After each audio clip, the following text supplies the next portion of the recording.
मुक्ति पर आज बिना किसी दोष के जिस तरह से माननीय स्पीकर महोदय ने अपना जो व्यवहार दिखलाया है वो साफ दिखलाता है कि राज्य सरकार निरंकुश हो चुकी है। आज लोकतंत्र की हत्या करने वाली सरकार ने इस अभूतपूर्व काला अध्याय को रिपोर्टिंग करने से पहले तो यहाँ के जितने भी हमारे पत्रकार हैं उनको आने से रोका आज सदन के अंदर।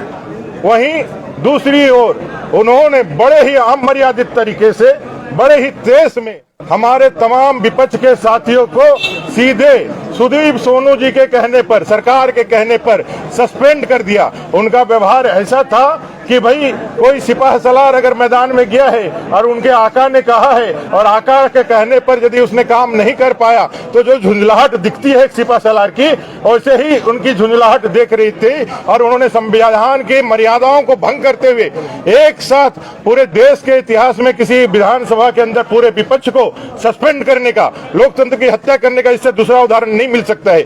आज आप लोगों ने देखा होगा किस तरह से पाकुड़ के गोपीनाथपुर जाने से आसाम के सीएम और हमारे सह प्रभारी हेमंत बिस्वा शर्मा जी को भी रोका जा रहा है। वो गोपीनाथपुर अब झारखंड का हिस्सा नहीं है, वो देश का हिस्सा नहीं है, वो बांग्लादेश का हिस्सा बन गया है। ये सरकार दिखाती रही है तुष्टीकरण, वोट बैंक की राजनीति। और युवाओं के सवाल पर, जिन युवाओं को 5 लाख बेरोजगारी, 5 लाख रोजगार और 5,000 बेरोजगारी का भत्ता दे के वायदा करके सरकार आई थी, जिन अनुबंध कर्मियों के परमानेंट करने का भरोसा, चाहे वो पारा शिक्षक हो, सहायक अध्यापक हो, पोषण सखी हो, आंगनबाड़ी सेविका सहायिका हो, के द्वारा यह दिया गया ताकत जो हमसे छीना है लोकतंत्र, यह एक काला अध्याय है। इमरजेंसी लगाने वाली कांग्रेस आज फिर से कांग्रेस जेएमएम ने मिलकर के एक काला अध्याय लिखा है जिसको जनता कभी नहीं माफ करी है।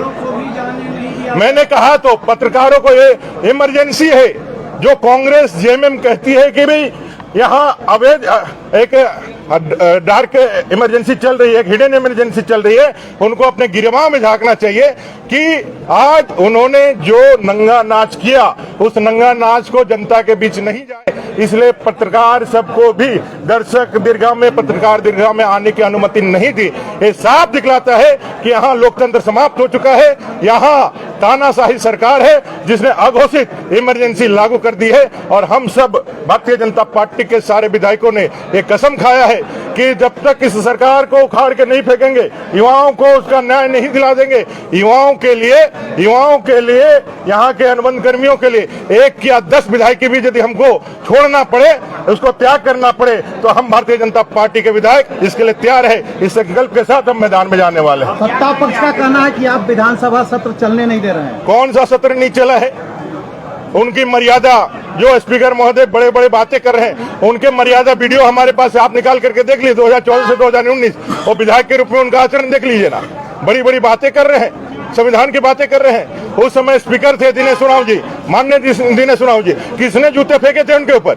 वो आदिवासी नहीं था, एक आदिवासी के ऊपर जूता फेंका, तब तो किसी को नहीं सस्पेंड हुआ था।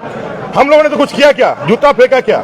गाली गलौज किया क्या? हमने कहीं स्प्रे मारा क्या? हम तो सिर्फ और सिर्फ बैठ करके इस सरकार का ध्यान उस ओर आकृष्ट करना चाहते थे जिन वायदों को करके ये सरकार सत्ता में आई थी। लेकिन इन्होंने सबको ठगा है, इनकी झूठ पकड़ी गई है, इनका नकाब उतर गया है, इसलिए अपने तानाशाही को यहाँ स्टेब्लिश करना चाहते हैं। लेकिन इनकी उम्र अब 2 महीने से ज्यादा नहीं है। नई सरकार आएगी और इस पाखंडी झूठी सरकार को उखाड़ के बाहर फेंकेगी। मावरी जी, उनका कहना है कि सदन जो है वो अपने नियम कानून से चलता है, तो मुख्यमंत्री कौन सा नियम है? कौन सा नियम है? उन्होंने पूछा क्या हम लोग से? किस तरह से कल हमारे विधायकों को, हम सबको बिजली काट दिया गया, एसी काट दिया गया, हमें निषेध कर दिया गया शौचालय जाने से, हमें बाहर निकलने से रोक दिया गया। किस तरह से हमको उठा करके बेल में यहाँ बेल से बाहर निकाल के लॉबी में रखा गया, लॉबी में भी रुके 2 बजे रात को उठा करके यहाँ बाहर फेंक दिया गया। किस लिए भैया?